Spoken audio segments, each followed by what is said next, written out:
Hello students, it's Naheed and you are watching me on my YouTube channel Applied Linguistics with Naheed. As I have already uploaded my one announcement on my channel as well as onto my Facebook page that in my next upcoming video, I would be inviting a very special guest who is an international language trainer, mentor for English lessons. She is Elizabeth Ely Acker. She's a founder of her website of lessons called EnglishFunZone.com. She's been teaching students, especially the grammar, English grammar, as well as her specialty. What I'm able to understand about her work is the phonology, rather the American phonology. She is an expert mentor for the phonology, and I guess that almost all the students who are learning English language across the world knows her face, knows her name, and knows her work. I'm very happy and glad that I requested her, and she being gracious to me, she's been kind to me that she accepted my request to become a part of my lesson and for my students. Already students knows that this is going to be a part one of a lesson in which we would be working on or giving some kind of information or knowledge about the compounding in English language, rather in the English language as Acker said and corrected, as well as into the Urdu language. But as she's not the native speaker of Urdu language, of course, the later part or the second video will be made by myself.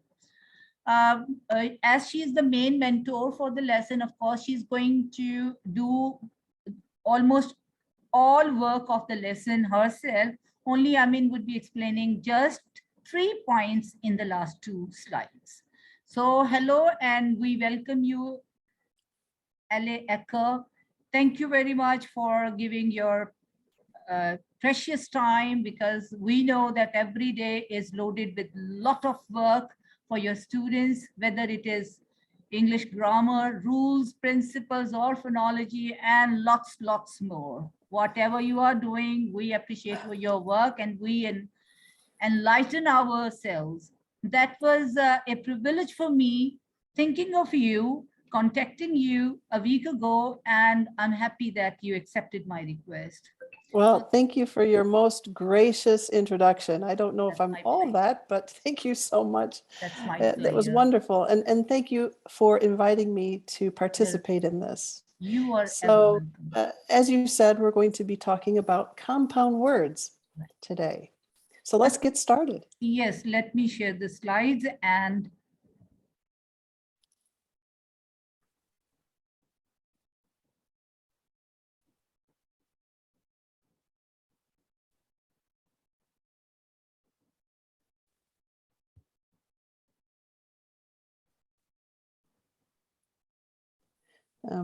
I see the email. I don't see the slide. Okay. You Actually, shared.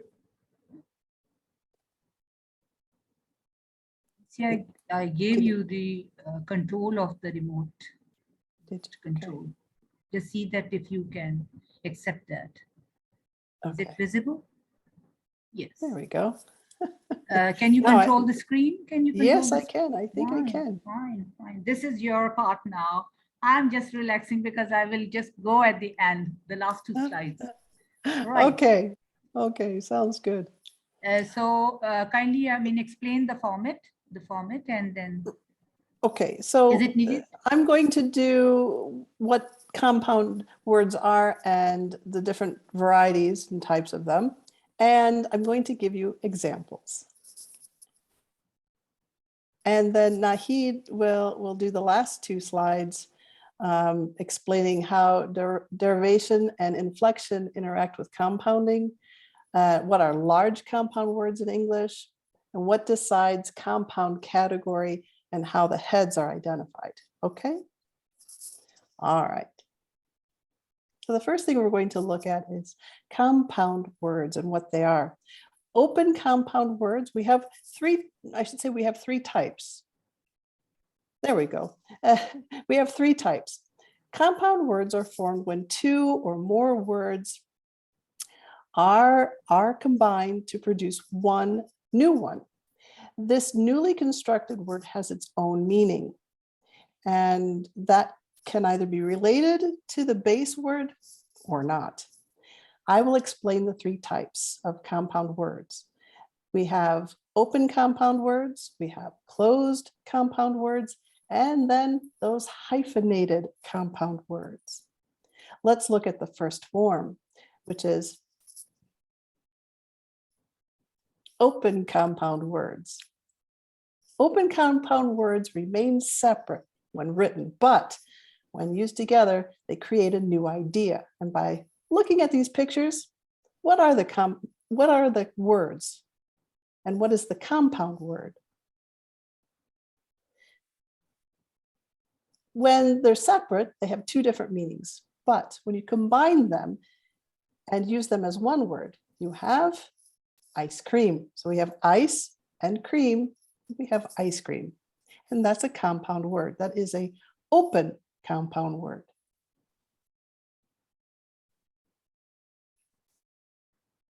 Ice cream is different, and it's a noun, and it has its own meaning.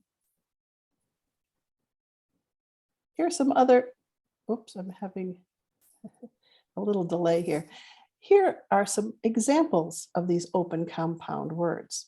We have apple pie, credit card, debit card, ask around, take out, or take away, as they say in British English, and coffee shop. These are examples of open compound words. Now, if we look at closed compound words are formed by combining two fully independent words together without a space in between. So if you look at these two pictures, what are the words? If you said skate and boards, that's right. You have skateboard or skateboards if you use the plural form. And that is a closed compound word. Here are some examples of closed compound words. Note and book make notebook. Superman, Superman. Waist and coat, waistcoat. And a waistcoat, as you can see in this picture here, the girls are wearing waistcoats. Now that's British English. American English, we would say vest. But if you're in the UK or using British English, this is called a waistcoat. Then we have book and store, bookstore. Hair and cut, you have haircut.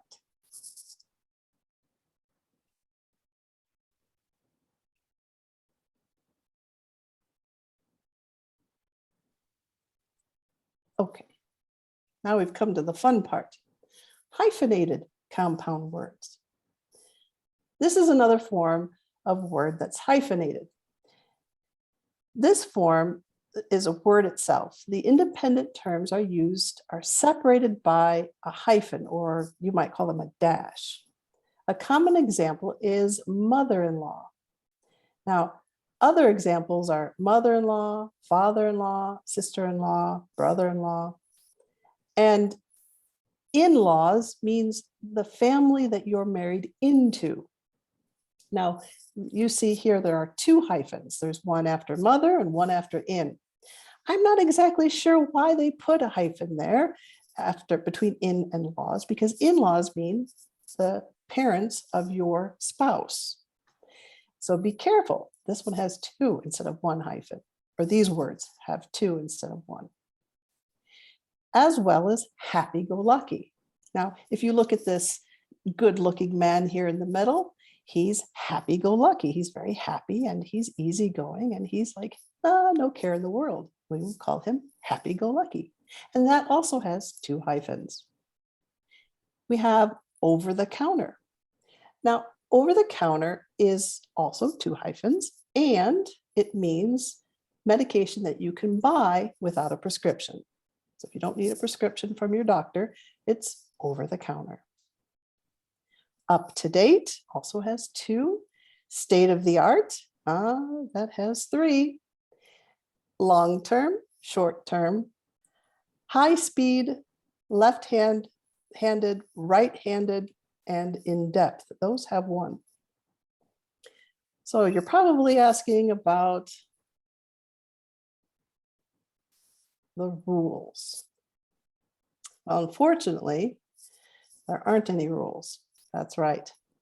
There aren't any clear spelling rules. So when in doubt, check your dictionary if you have any questions or doubts about whether or not they're open, closed, or hyphenated. By knowing these differences, though, it should help you at least recognize them and know them when you see them when you're reading, and it'll help you with spelling when you're writing them, when you know them. Compound nouns are simply compound words that act as nouns. Nouns are names of people, animals, places, things, or events. However, it does not mean that the 2 words comprising it should only be nouns. A compound noun can be formed by combining 2 nouns, an adjective and a noun, a verb, a noun, and many more. Now, compound verbs, a compound verb is also called a complex predicate. Oh joy, don't you just love English vocabulary? It is a multiple word compound that acts as a single verb. It can be constructed by putting together a verb and a preposition, or a verb and an adverb, also known as phrasal verbs. Auxiliary that are formed by the main verb can also be considered compounds. Some other combinations that involve a verb and a noun verb word can also be considered compound verbs if they indicate action. Compound adjectives. 2 or more words that function as one describe a noun and are called compound adjectives. Usually they are separated by a hyphen, so that's kind of a rule. I hope that this has helped you understand the compound rules, even though there aren't really any specified rules. This information might help you. Okay, so here are some examples of those. Shall I go through these as well, Naheed? This is what I am thinking of. We can make it simpler for the students because, of course, I mean, the types are done. There are 3 types: closed, open form, and the hyphenated. But there is a slight point which we make it separate in the sense that, I mean, if we look upon this side of the column, I mean, there are the combinations that how the parts of speech are combined together to form compound words. Like, right. I mean, in the first column, they can see that there is the combination of noun with noun, and the examples right. are bedroom, right? Mm-hmm. And you'll notice that when you have a noun and a noun, they can either form a closed compound, an open or an open compound word. Together, right. So similarly, even though it's a noun and noun, it could form different forms. Right. Same with noun and verb, noun and adverb, verb and noun, verb and adverb, adverb and noun, adjective and verb, adverb and verb. They can all form words, either closed, open, or hyphenated. Absolutely. That is excellent. You can recognize the parts by looking at this chart. Right. I guess that, I mean, the same thing can be explained clearly onto this chart also. What is this? Again, I mean, here are the grammatical categories that what is the type of the compound word. And these are the examples, like example 1, example 2, example 3, and example 4. We see that in the first column, what we have put is that there will be the combination. If there are the noun compounds, there is a combination of noun and noun. If we're talking about a verb compound, there is a combination of verb and verb. If we are talking about an adjective compounds, there is a combination of adjective and adjective. And if we are talking about the preposition compounds, again, I mean, there is a combination of preposition and preposition, right? I But know other so than many, right? there are so many. And Yeah. what more than to this, that there is a self combo. This is what I've written into the slide. The term is self combo. It means, I mean, one part of speech can be combined with the similar part of speech together to form a variety or word combination. Mhm. Later on, what more can be done is that one part of speech can be combined with the other types of the part of speech, like, I mean, the noun can be combined with the verb can have some combination with the preposition word can have some combination with the noun, and so on. So you can make a lot of combinations, word formations, or to build the compound words. That's another thing. That's right.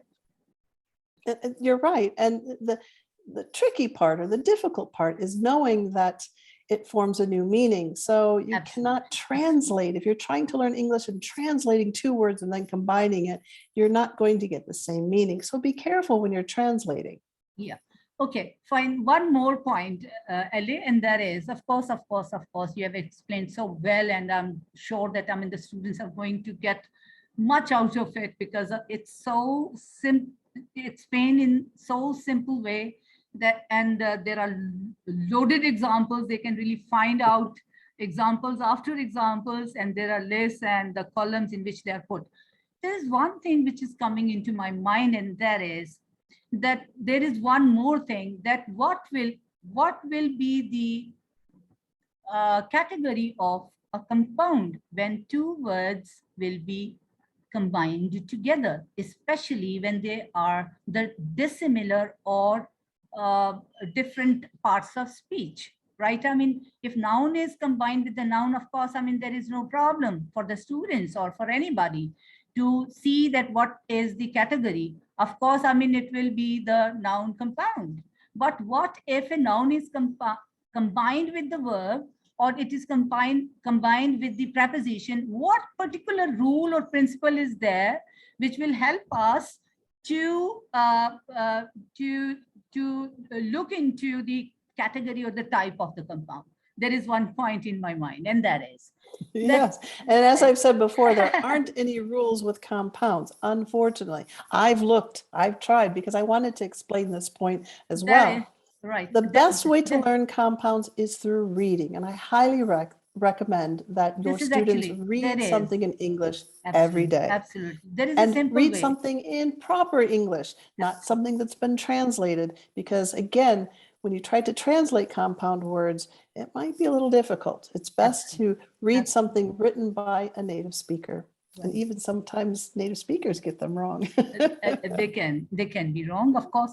Okay, there is a simple thing, and that is that if there is a compound word, it is, of course, I mean, there can be the combinations of two words. And what I was going to explain was the large compound. In all of these examples, there were two words combined together, whatever the type of the compound was, a noun compound, verb compound, adjectival or adjective compound, or preposition compounds. It is always the rightmost morpheme which decides the category of a compound. Examples are like, I mean, if I pick up this, whitewash, a word, rightmost word will decide the category of the compound word.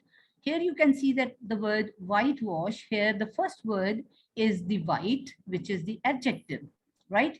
And the last word is the wash. The rightmost word is the wash. Right. So where the word, where the word ends, we need to see that what is the grammatical category of that extreme rightmost morpheme or the word, because that word is going to decide the category of the compound. If the rightmost morpheme is a noun, it will be a noun compound. If the rightmost morpheme is a verb, it will be a verb compound. If the rightmost word or the morpheme is an adjective, let me give you an example. The sky blue. Here you see that the sky is the noun, and here the blue is the adjective. So the word is actually ending on to an adjective. So what is the category of the compound? It is the adjective compound. So the simple way of identifying the type or the category of the compound word is that you ought to see, you as a student are to see that what is the rightmost morpheme used in a compound word. In all these examples, we went for seeing and looking at the combinations. Basically, compounding is the word combination to give new meanings. It is the word combinations. It's not something where you construct words. Already the constructed words are picked up and they are combined together. They can make a set of two I should words. clarify that sky blue is a color. Like I painted my I room understand. sky blue. I understand. It's not the sky and it's not the blue. It forms this sky blue, which is The an color. adjective saying, yeah, the color. Absolutely. It's sky blue. But if So we see you can't the say structure. the sky blue. It's not the sky blue. It's I painted my room sky blue. Okay. Right. Yeah. But there was just a point that you have to see the rightmost morpheme, because the rightmost for morpheme or the word will decide the category of the compounding, right? That is the point. Okay. Now, in all these examples, what we saw was that the words were combined with two words, right? Whether they were close form of the compounds, whether they were the open form of the compound words, or they were the hyphenated. But where Ely explained there were one hyphen in between the two words, then there were two hyphens in between the three words, and then there were four hyphens in between the other words, which actually gives us a room that yes, we can make the large compounds as well. There can be the combinations where there are two words participating to form one compound word. There can be even the three words participating to form compound words. You won't see a lot of 3-word compound forms. I have two examples. This is yes. They're not easy to find. That's true. That's not easy. That's not easy. But let me show you this slide here. We are having. They are called the large compounds, where I mean the participants or the components are more than two. Like I mean, we are having the word dog, food, box. And we would say container, because box, we wouldn't say dog food box, we'd say dog food container. But here we have used 3 words, right? Right. Similarly, another word, Sunday night concert series. Here we are using Sunday night concert series, right? There are 4 words participating to form just one compound word. So that is also something which should be there into the mind of our students, that yes, there is a concept of large compound words in English language. You can even, select or put 3 words together to form one compound word, or maybe 4 words. Another point which I wanted to elaborate was, and you can see that on this slide, what is written, that interaction of derivation and inflection in compounding. So that seems very strange, especially the students who know the morphology and the types of morphology. We know that there are certain processes through which the construction of English words are formed. Compounding is one of the oldest method of making new words. But in compounding, there is no construction involved. I'm emphasizing on one point that there is no construction involved, only the combination is involved. When you put 2 words together, running out of time. Should we stop the video here? We can, if you'd like.